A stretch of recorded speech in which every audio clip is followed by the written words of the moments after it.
So hello everyone, may I have your attention?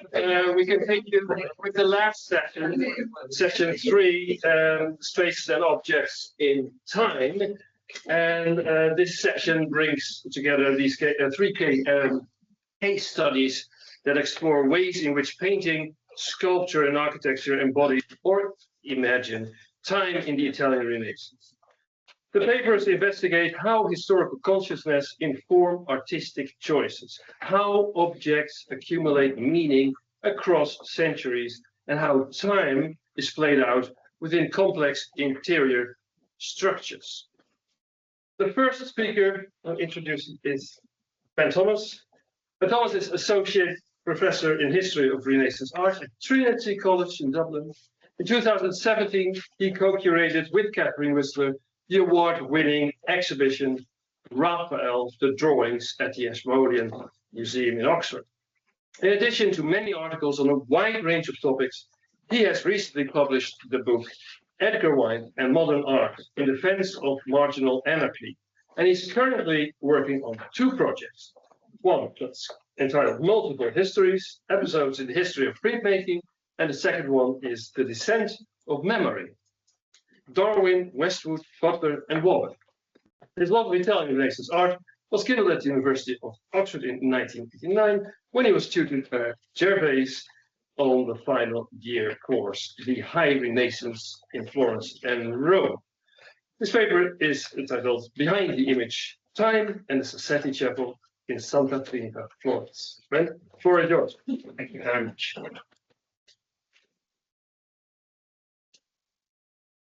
Reading glasses.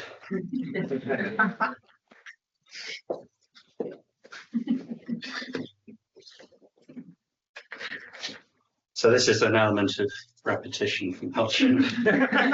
So as we know from Casper's wonderful talk, this is Poliziano and this is Piero de' Medici and the 2 other Medici children. And this is the detail that has fascinated me and which I've tried to explain in this paper, beginning with Hans Memling's portrait in Antwerp of a man holding a coin of the Roman Emperor Nero, which provides a vivid instance of anachronic juxtaposition, the portrait dating from about 1473 to 4, and the coin from 64 to 66 AD, some 1400 years earlier. Why would he want to show us the profile portrait of the notorious Nero? Also, in this perpetual game of heads or tails, in which heads always wins, we are aware of the advantage the sitter has over us of knowing what is figured on the reverse of the coin, behind the image. The hidden reverse could carry a representation of Neptune in the harbour at Ostia, the temple of Janus, a triumphal arch, the grain goddesses Ceres and Annona, a personification of Rome, a scene of the distribution of food rations to Roman citizens by the praefectus Annoni, or a conjarium donated before the enthroned emperor, originally a measure of oil or wine, but ultimately a gift of money to each citizen. Or perhaps more likely, given their frequency in surviving examples, a scene of ad locutio or decursio. Ad locutio is the rousing speech given to troops before battle, decursio, a ritual cavalry maneuver around a funerary pyre. And decursion is also a description of one mode of temporal change, a sort of river-like circling of time. Together they constitute the before and after of a decisive event, as they alternate an imagination behind the emperor's profile on the visible obverse face of the coin. A strong case has been made that Memling's sitter is the Venetian diplomat Bernardo Bembo, who was ambassador to the Burgundian court from 1471 to 74, and he would therefore have had the opportunity to commission a portrait from Memling in Bruges, as the artist worked extensively for the Italian community there, including representatives of the Medici Bank. The unusual inclusion of a palm tree, which is here, and of 2 bay leaves just creeping in at the bottom there, could refer to Bembo's emblem, which we can also find on the back of the Ginevra da Benci portrait by Leonardo da Vinci, which was probably commissioned by Bembo in his second stint as an ambassador to Florence from 1478 to 1480. That he also brought his portrait by Memling to Florence is suggested by two works by Botticelli based on a similar motif, which we see here. The addition of paragonal elements of the coin, so the coin is not, unlike the Botticelli's, intended originally as part of the portrait. It's added over the black gown. And this significantly changes the portrait, setting up a whole series of contrasts between three-quarter and profile portraits, between painting and a form of sculpture, between the ancient and the contemporary, the now of the painting and the then of the coin, between an iconic rendering of the imperial persona and the naturalistic representation of a modern individual. It also makes time itself the subject of the dialogue initiated by the portrait. Like Roger Bacon's brazen head, Nero appears to constantly give the answer provoked by our curiosity that time is, time was, time is past. Therefore, the inclusion of the profile of Nero in the form of an antique coin radically reframes the portrait of Bembo. The latter becomes, as it were, the setting for this antique gem, the shrine for the relic that supplants the sitter as the focus of the work. The other intriguing result of the decision to include the coin is that it posits the possibility of the existence of a hidden meaning behind the image. Borrowing from Freud, and I hope to do this very lightly in the spirit of references to Gadamer, this might be termed the latent and unconscious meaning that shapes the manifest content of the dream or waking dream that is a work of art. And these two phenomena, together with what Nagel and Woods have termed the double historicity of the anachronic artwork, will be further explored in this paper for an interpretive reading of Ghirlandaio's paintings in the Sassetti Chapel, and notably of the detail of the poet Angelo Poliziano emerging as if from a trapdoor in the scene of the confirmation of the rule of St. Francis. The Sestertius of Nero can also be found in the funerary chapel of the banker Francesco Sassetti.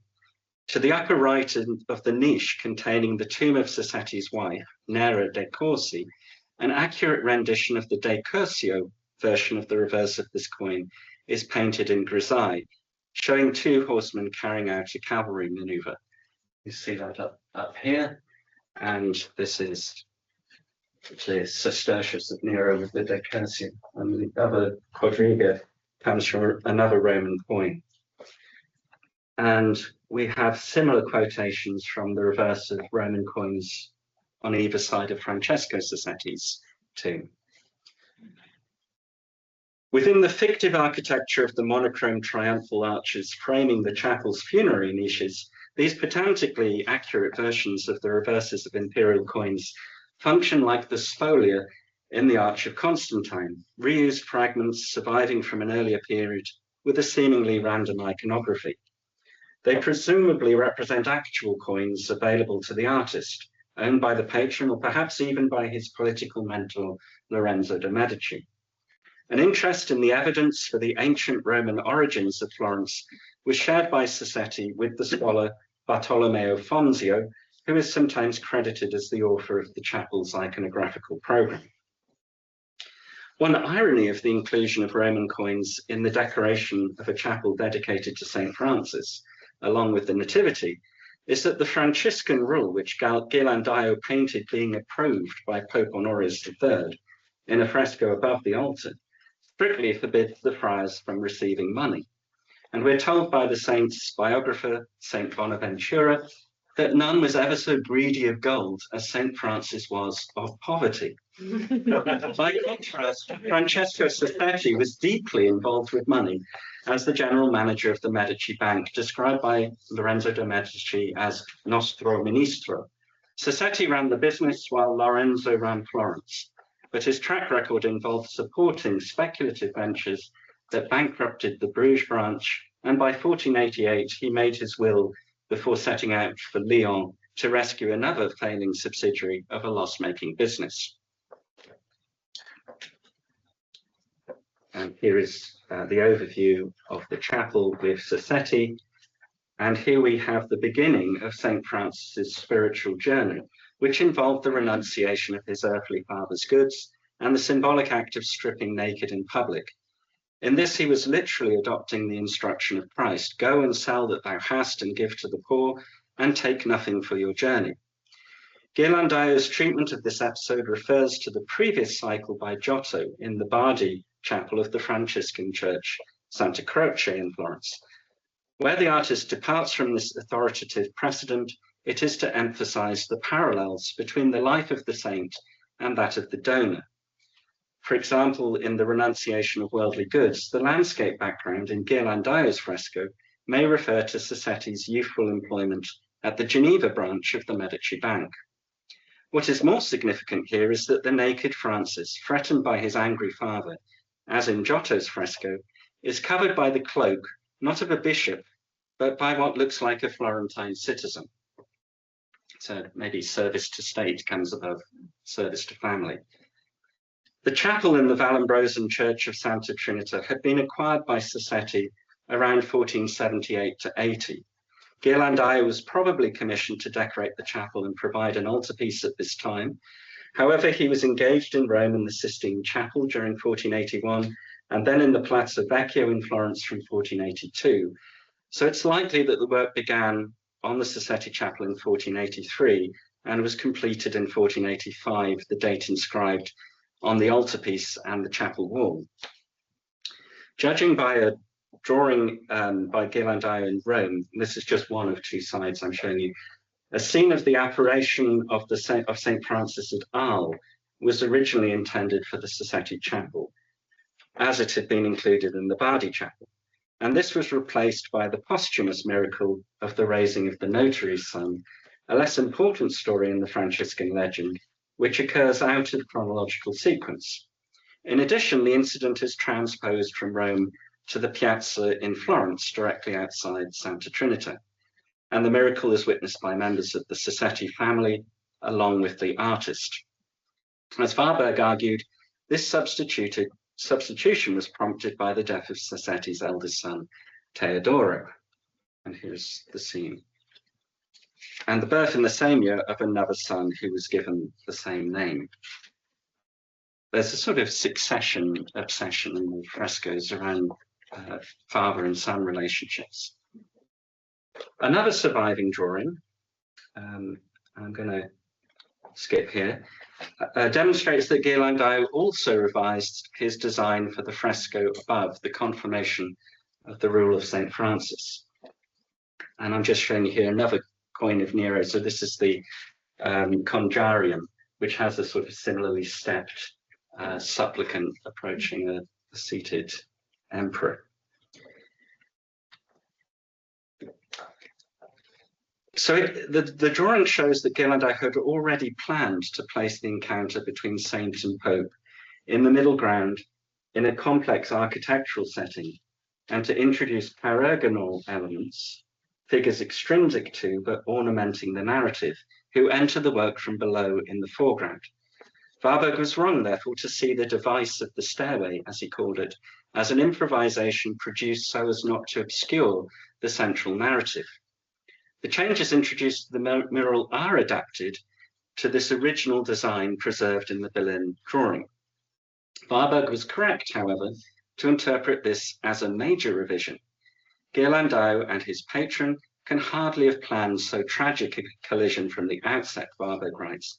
The deputation climbing the steps even seems to have been added as an afterthought, and this can be confirmed by reworking of the fresco and overpainting, in itself an unusual phenomenon in Ghirlandaio's art. And Poliziano sort of literally overlaps the drapery of St. Francis there. This novel invention for a mural demonstrates Ghirlandaio's interest in exploiting the liminality of the perspective construction. Ghirlandaio was not entirely alone in this. For example, a similar effect of figures emerging from below the picture frame can be seen in the predella panel to Mantegna's San Zeno altarpiece. And an example which Ghirlandaio would surely have known Donatello's relief of Christ before Pilate on the Passion pulpit in San Lorenzo, where soldiers emerge from below the frame. And this invention had an immediate and lasting impact on other artists, including Botticelli, who deployed it in his illustrations from Dante. So this is Virgil and Dante emerging in Purgatorio to see the artworks of God, the examples of humility, these examples of visible speech, as Dante says. Or Raphael, and certainly all the artists who were influenced by Raphael, such as Francesco Salviati, just to give you a later Mannerist example of contemporaries emerging from the trapdoor. Warburg's identification of portrait figures was based on medals by Niccolo Fiorentino, and this is the one which he uses to identify Poliziano. And we see studies, basically Florence, flourishing in Florence under the protective shade of a laurel tree. But a closer medal in date is that of the Pazzi conspiracy, made in 1478 by Bertoldo di Giovanni, to commemorate the failure of the Pazzi conspiracy. The bust portraits of Lorenzo and Giuliano are on either side of this medal, somewhat like severed heads floating in space. And below each portrait is the octagonal screen demarcating the choir of Florence Cathedral. Mass is being celebrated within this sacred space, while beyond the screen, a violent attack on each of the brothers is occurring, which resulted in Giuliano's death. The juxtaposition of sacred ritual and dramatic contemporary events alongside iconic profile portraits is similar to the arrangement in the Confirmation of the Rule. Although here, the contemporary event occurring beyond the demarcated sacred space depicts the peaceful exercise of authority. In effect, we have the confirmation of Medici rule in front of the confirmation of the Franciscan rule. The Latin inscriptions on the medal by Bertoldo, Salus Publica, public safety, and Luctus Publica, public mourning, refer to the inscription Salus on a coin of Nero, which is here, which was struck after the failure of the Pisonian conspiracy to murder Nero. And of course, Machiavelli compared the Pisonian and the Pazzi conspiracies in his discourses. Poliziano was an eyewitness to the bloody and dramatic events of the Pazzi conspiracy, as he was part of the Medici retinue that on the 26th of April, 1478, protected the wounded Lorenzo from the attackers led by Bernardo Bandini. And here we see Leonardo's drawing of Bandini being executed. And this other beautiful medal by Bertoldo was a thank you to the Sultan for giving up a political prisoner. Poliziano's own reactions are recorded in a vivid first-person account, the Coniurationis Commentarium.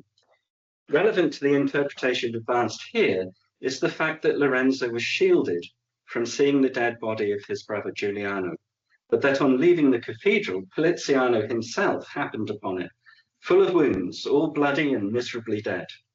And this sight had a traumatic effect, leaving him all trembling, shocked, and almost completely out of my mind due to the immensity of grief.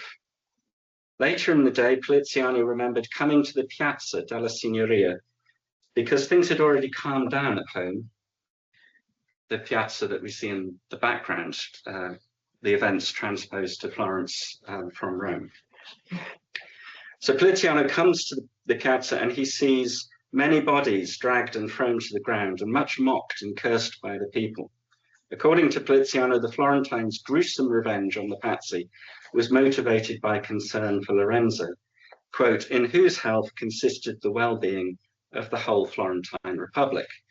Because of this, Lorenzo would sometimes go to the windows of Palazzo Medici, showing himself to the people who were all in a state of confusion concerning his health. And no doubt this requirement for Lorenzo to be publicly visible for the sake of salus publica may have been one of the things to prompt the inclusion of his portrait in the confirmation of the rule, together with the view of the Piazza della Signoria, now restored to order, but recently the scene of atrocities and swift punitive justice. And the oniric atmosphere of the confirmation of the rule conforms with two characteristics that Freud associated with dream work or Traumarbeit. That's compression, or an inclination to create new unities out of elements that we would certainly have kept separate in waking thought, and displacement, i.e. from Rome to Florence. I don't want to labour the Freudian point too much.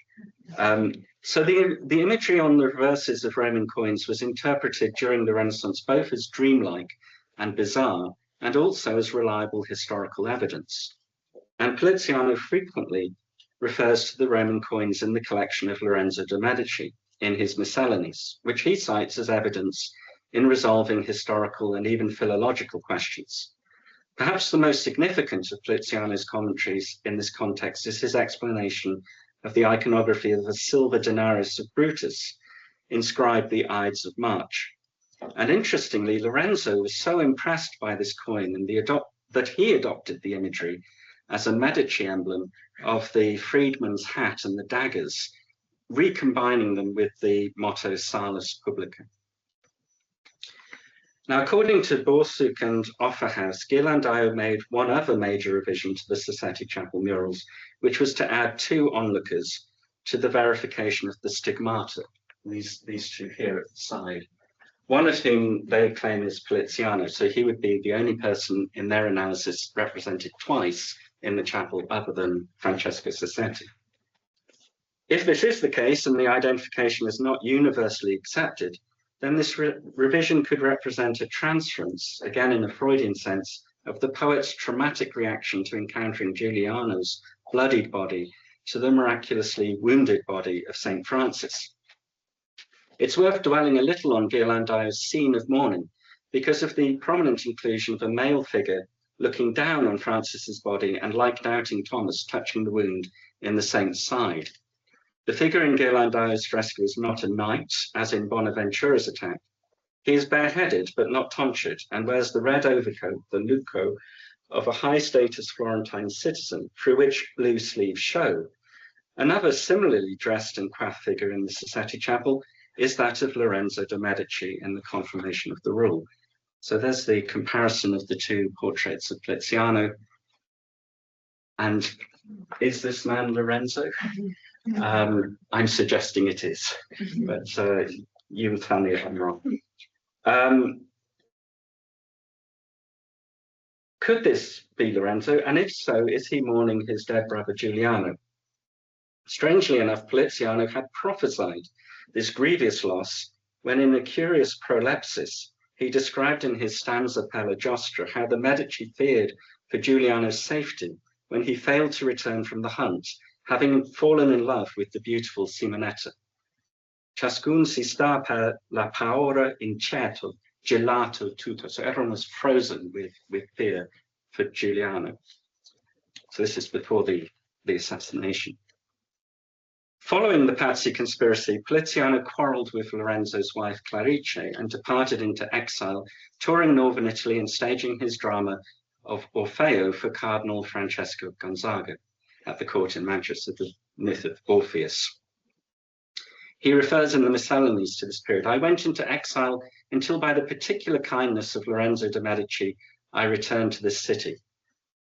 This passage referring to his return to Florence is preceded in Poliziano's account by a reference to the philosopher Marsilio Ficino, whose lyre, far more fortunate than that of the Thracian Orpheus, has summoned back the true Eurydice, if I'm not mistaken, from the underworld, that is the Platonic wisdom of his outstanding judgment.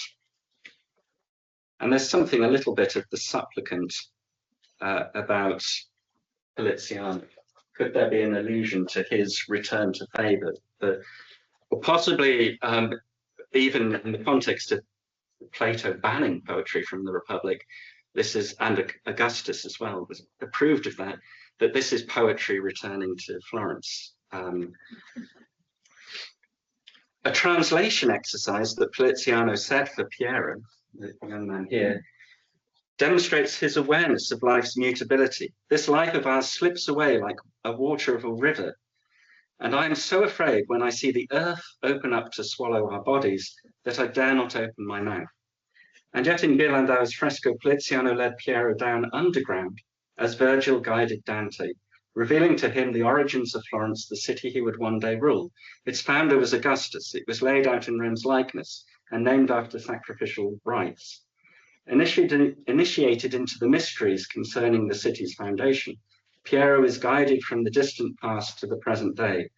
Your son, my greatest care, the poet, looking up at his patron, is about to say, is at my heels, and though I am out of breath, already he is almost passing me. Now, Lorenzo had once written to Poliziano concerning reports about the ill health of his children. Do you think that I'm so weak by nature that I am moved by such a little thing? Yet Lorenzo, who prided himself on his stoical self-control, had been so shaken by the Pazzi conspiracy that he was afflicted in my soul with excommunication, in my mental powers with rapine. According to his own commentary on his sonnets, for Lorenzo too was a poet, his refuge at this time was poetry and the love that inspired it. To apprehend the perfection of love, he wrote, it is necessary first to die with respect to more imperfect things. And this same wisdom, it seems, was followed by Homer, Virgil, and Dante, among whom Homer sent Ulysses among the shades, Virgil sent Aeneas, and Dante himself explored the Inferno to show that one must go towards perfection by this path. In this way, Lorenzo was adhering to a poetic truth by beginning his treatise on love with the death of a lady, Simonetta Vespucci, the beloved of his brother Giuliano. For the real life begins through dying to the false one, and the poet draws out the significance of love as the hagiographer does the divine mission of the saint by transcending mere chronology.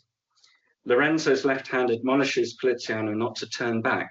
Together as poets, they aspire to the sacred utterances of the Sibyls, painted by Ghirlandaio in the Sassetti vault. In the ultimate age, the time beyond time, poetic testimony will reveal the invisible truth.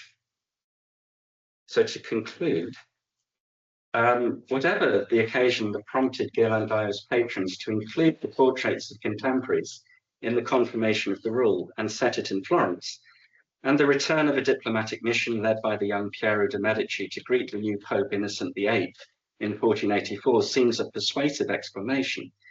The artist design for the fresco preordained this contemporary reference to appear like an ascent from the underworld. The poet Poliziano is paused by Lorenzo's gesture of greeting or command at a temporal threshold where the traumatized witness to an assassination he inadvertently foretold is mythically transformed from a tutor into a hierophant. Thank you. Now for our last speaker for today, Donal Cooper, is joining us on Cambridge. Exactly. Yes. So I can introduce him. Yeah. Of course. So I do it already. So Donal Cooper, our last speaker, is professor of Italian and Mediterranean art at the University of Cambridge and a fellow of Jesus College. His research focuses on sacred art and architecture in Italy from the 13th to the 16th century, with particular emphasis on the patronage of the most dynamic religious order of the age, the Franciscans. The first volume of his co-authored study with Dr. Janet Robson on the Basilica of San Francesco, The Making of Assisi, the Pope, the Franciscans, and the Painting of the Basilica, won the 2014 Art Book Prize. Beyond Italy, Donal researches Latin artistic patronage in the Eastern Mediterranean, especially in Dalmatia, Crete, and other former territories of the Venetian Stato da Mare. This paper is entitled Vecchi e sproporzionati, Dialectics of Time and Space in the Italian Renaissance Church Interior. Okay, thank you, Michael, for that very generous introduction, and to Lia, Elena, and Constanza for the invitation to participate in such a rich and stimulating conference.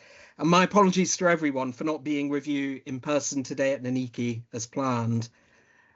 And I hope you'll indulge me just a few words at the outset on my enduring debt to Gervase, which now stretches back over 30 years. It was my great good fortune to benefit from Gervase's inspirational teaching as an undergraduate in Oxford in the 1990s, taking the courses he offered on the modern history degree, including the culture and society in early Renaissance Italy, where Gervase first introduced me to Dante and Giotto. And I recently alighted upon my exam paper from May 95. I don't remember much about the exam except finishing it, but my script evidently included an early attempt to answer the Assisi problem. And in many ways, I've been answering that question and the others that Gervase posed to me in those formative years ever since. But enough juvenilia. When Lia shared with me the conference theme, this painting sprang to mind, an image I first encountered at Oxford in one of Gervase's lectures. This is Vittore Carpaccio's vision of Prior Francesco Ottobon, now in the Accademia in Venice, painted, we think, in 1512 for the now demolished Church of Sant'Antonio di Castello. And here Carpaccio paints the vision that the monastery's prior had experienced just the previous year of the 10,000 martyrs crucified on Mount Ararat in the 2nd century, processing through his church, receiving the blessing of St. Peter, a vision that was credited with ending the city's most recent outbreak of plague. The complex internal temporalities of this painting stand comparison with the same artist's depiction of St. Augustine in his study, which served as the poster image, if you like, for Alex Nagel's and Christopher Wood's ambitious 2010 study of anachronism in Renaissance art. They do tuck the vision of Prior Francesco in near the very end, but they don't have very much to say about it in comparison to the St. Augustine. Carpaccio's treatment of his subject is, moreover, entangled with his concern to establish Prior Ottobon's vision within a setting recognisable for his Venetian audience, the nave of the Church of Sant'Antonio di Castello. And Carpaccio's deceptively photographic eyewitness style thus presents the most detailed and materially holistic depiction of an Italian Renaissance church interior that has come down to us. The painting is, however, anything but simple reportage. The artist invites us to read the anachronisms inherent in the vision against a backdrop that insists on its own temporal instability, a church interior in flux, bearing the traces of multiple successive artistic interventions and anticipating future ones to come. And I'll explore these overlapping registers within Carpaccio's painting in the first part of the talk, before moving on in the second to some broader considerations regarding the complex temporalities of the Renaissance church interior more broadly, an issue which historians of both art and architecture have tended to skirt around, but one which is crucial for our understanding of how images would have been experienced in what was, it's always worth reiterating, the principal context for the public viewership of artworks throughout the period. By Carpaccio's day, the Church of Sant'Antonio, in terms of its Gothic superstructure, was some 170 years old. The high altar still bore Lorenzo Veneziano's great polyptych, one of the largest ever painted in Venice, datable to 1357 to 59. The church was eventually demolished in 1810 on Napoleon's orders as part of his scheme to create the public gardens on Venice's eastern periphery, but its architecture and interior arrangement can be reconstructed in part thanks to sources like this 18th century plan and the highly detailed 1369 inventory studied by Nat Silver, which provides a snapshot of altar dedications at that date, as well as recording that the church boasted 10 Gothic altarpieces of one kind or another, of which only Lorenzo's high altarpiece survives, a sobering statistic for scholars of medieval Venetian painting. We might presume that Carpaccio documents one of these Trecento polyptychs over the altar tucked into the corner of the nave at far right here, not even centrally aligned within its architectural bay. To its left, we see a larger gold ground polyptych with 3 tiers of saints set within a larger rectangular capsa frame, probably from circa 1400, maybe a little later. This second altarpiece is appreciably larger than the older one at far right, and its altar is now aligned within its bay. The third altarpiece, immediately before the Barco rood screen, is Carpaccio's own, commissioned by the Ottoman in honour of the Ararat martyrs.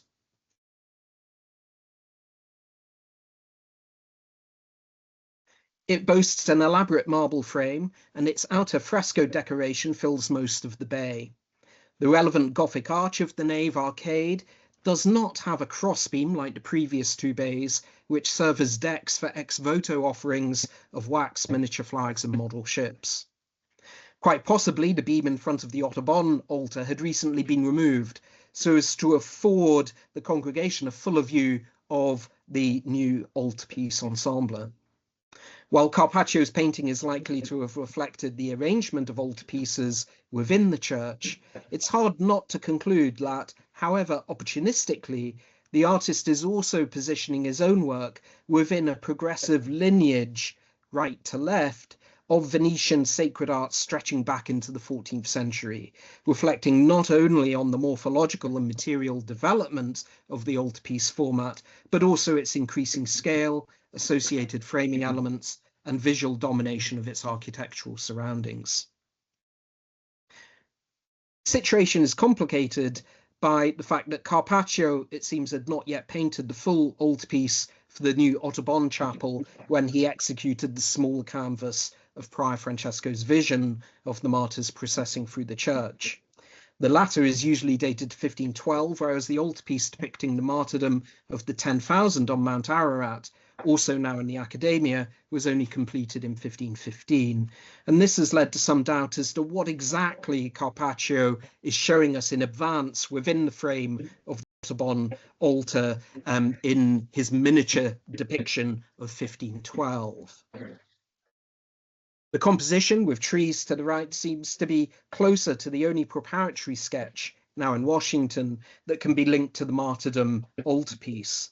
But the apparent absence of the martyrs themselves has perplexed scholars.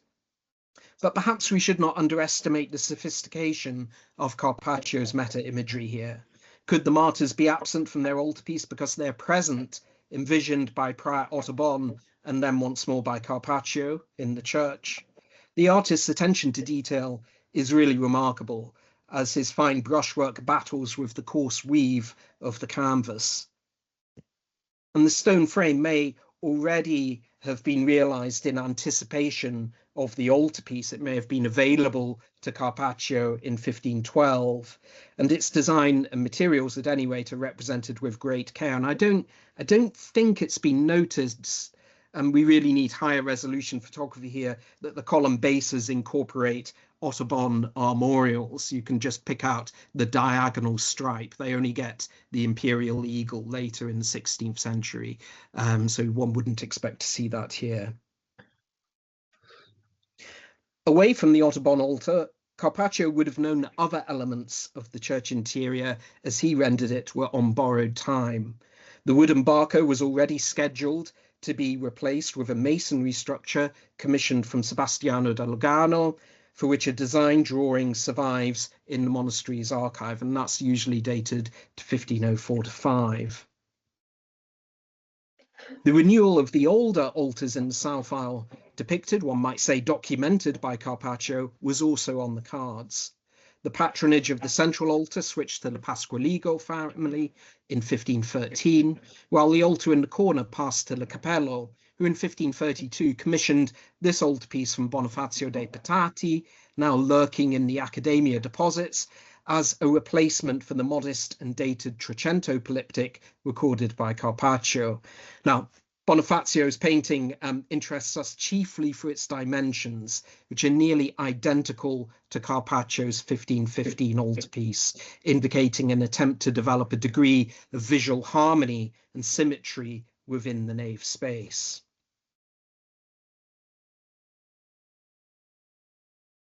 Even this brief treatment of Carpaccio's painting and its relationship to the interior of Sant'Antonio di Castello opens up multiple temporal registers embedded within the artwork, overlapping, intersecting, contradicting each other, looping back on themselves, anticipating the yet to be.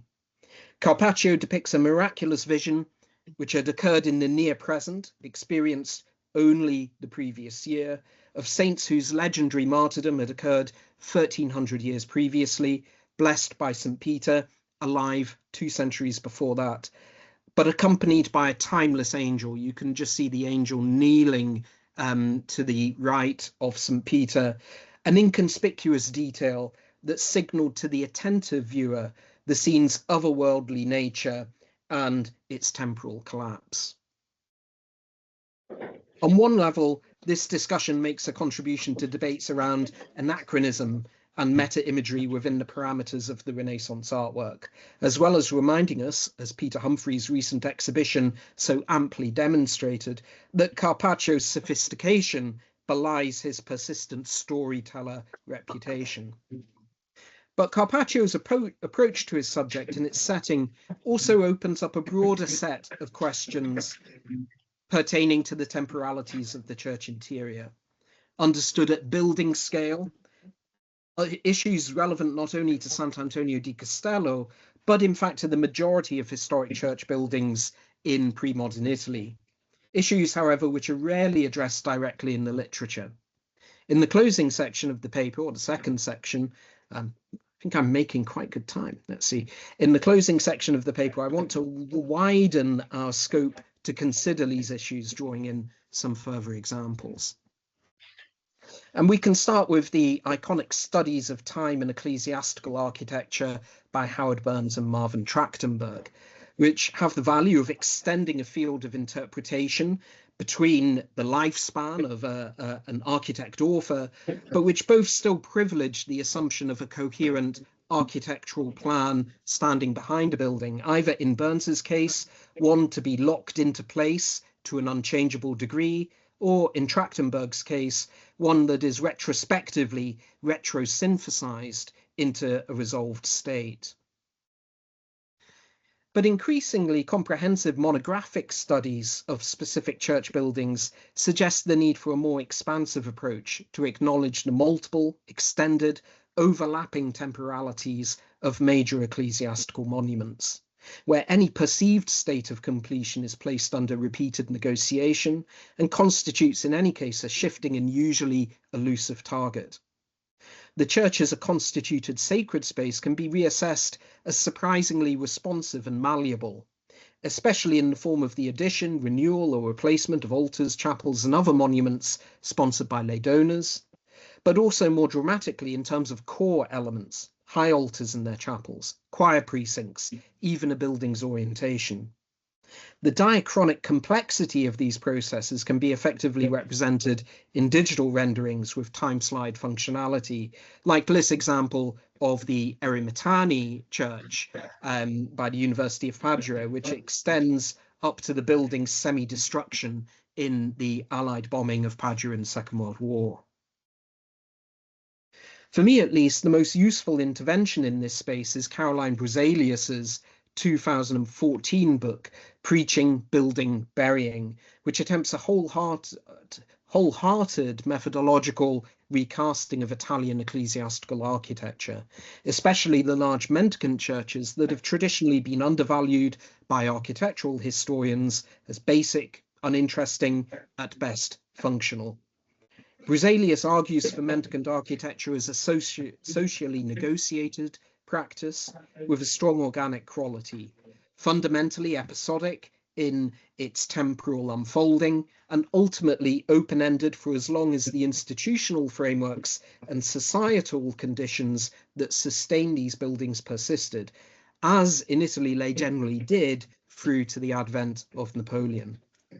Bruzelius's analysis explains an array of radical architectural transformations in this light, including the actual rotation of church buildings in response to evolving cityscapes, the example of Santa Maria Novella being the most prominent, and the kind of organic, episodic development extending over centuries that's evident in this mosaic of ground plans for the Dominican Church of Sant'Eustachio in Milan. Now, Sant'Eustachio may be an especially articulated example, but the larger point is that similar scenarios applied to the large majority of Italian church buildings, while ex novo projects like Brunelleschi's 15th century rebuilding of San Lorenzo, to take a Florentine example, were the exception, however many pages they occupy in our textbooks.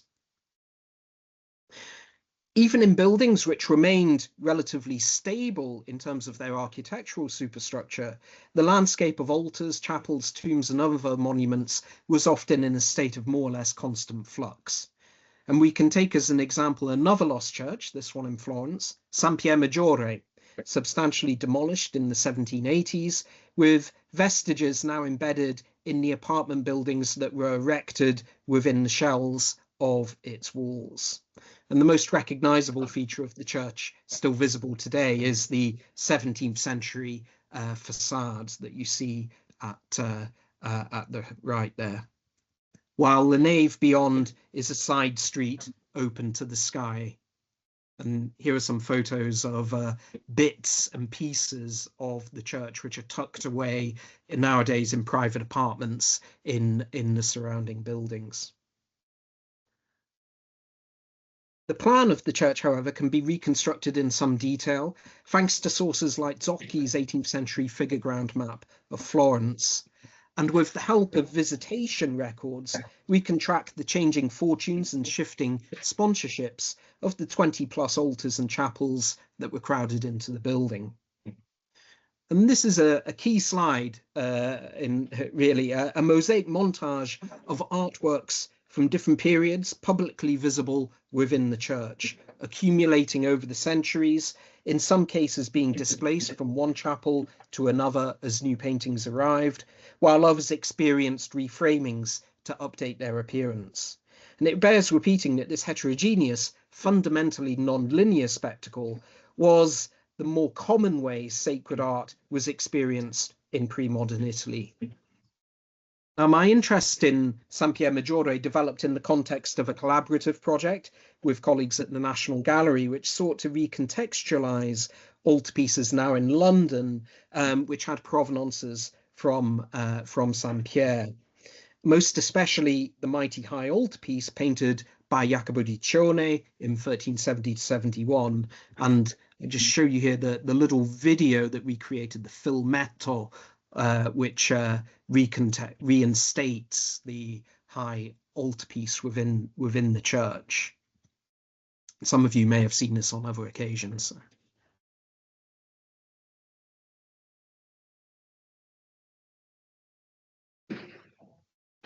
I hope that's playing smoothly in Florence. There's Botticini, and then we pan back to take in the nave, Jacopo di Cione, and the broader urban setting.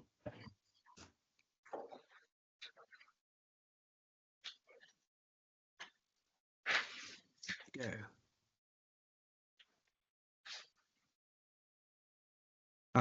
Oh, a little bit of quotidian footage from the piazza. There we go. Here we have the in a sense the pan back that we closed with. And I should say that on closer scrutiny, our video reveals some of the pitfalls of trying to fix a particular moment in the fluid history of a building like this. For reasons of legibility for the gallery going public, we retain the 17th century facade. But Jacopo di Cione's altarpiece was moved off the high altar already by the 16th. So our reconstruction, even in its conscious incompleteness, is a pure anachronism, combining features in ways that never occurred in the historical past. So attempting to clarify the passage of time, we ended up complicating it further. And many digital reconstructions of artworks in supposedly original contexts fall into this or similar traps, something to add to Yasha's earlier cautionary words on placing too much emphasis on contextualization as an end in itself. Of one last example to make a final point, the Church of San Francesco Cortona, which is a large mendicant church with a superstructure completed in the 14th century, but then transformed in successive interventions by lay donors and the Franciscans themselves.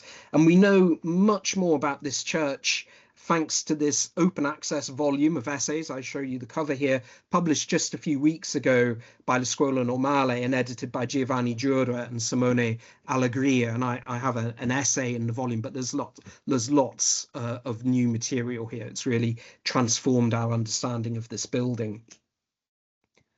Today, the dominant stylistic key of San Francesco's interior is the Baroque, thanks to an imposing sequence of counter-Reformation altars, which replaced a much more varied array of earlier altars and chapels in the years around 1600. And much of our evidence for the earlier decoration of the church comes from frescoed altarpieces that were preserved behind the later counter-Reformation frames and their canvas altarpieces. And some of these frescoes are still in situ, like this altarpiece, frescoed altarpiece by Jacopo di Mino del Pellicciaio, probably around circa 1360, although he has quite a long career. And some of them are now detached in the adjacent convent, like this frescoed altarpiece by an unknown painter, probably from the Marche, perhaps from the 1440s. And without delving more deeply into the specificities of the Cortona case, the repeated survival of such frescoes cannot be accidental, and we encounter it in many other contexts as well. And one of these is in Florence at Santa Maria Novella, and this is one of the great things, new things that you can do while you're in Florence, if you pick the right day. The newly restored 14th century frescoed altarpieces, which were discovered fairly recently behind the 16th century altarpieces within their 19th century frames in the nave of Santa Maria Novella, have been restored and are now viewable on select days, thanks to the remounting of the later canvases and their frames on cantilevered hinges. And so you can see the whole kind of nave opening up and revealing an earlier life of the church behind. The motivations for the preservation of frescoes behind Baroque altarpieces would be interesting to explore further. One can probably assume that a general reticence in Catholic societies around damaging or desecrating sacred images extended to these cases as well. But whatever the rationales, these conscious choices to leave images intact, even if hidden, introduces an additional recursive potentiality to the temporal cycles and processes we've been talking about. Should we even think of such cases as buildings that enable or even invite their own archaeology? Returning to where we started, perhaps Carpaccio's motivations were not so different.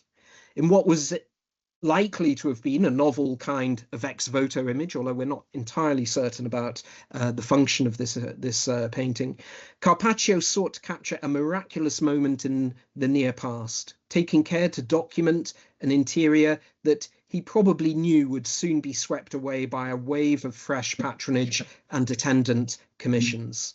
His placement of his own yet-to-be-painted parlour in an ongoing chain of altarpieces would have chimed with the widespread experience of creative dialectic and temporal collapse in the Renaissance church interior. Thank you.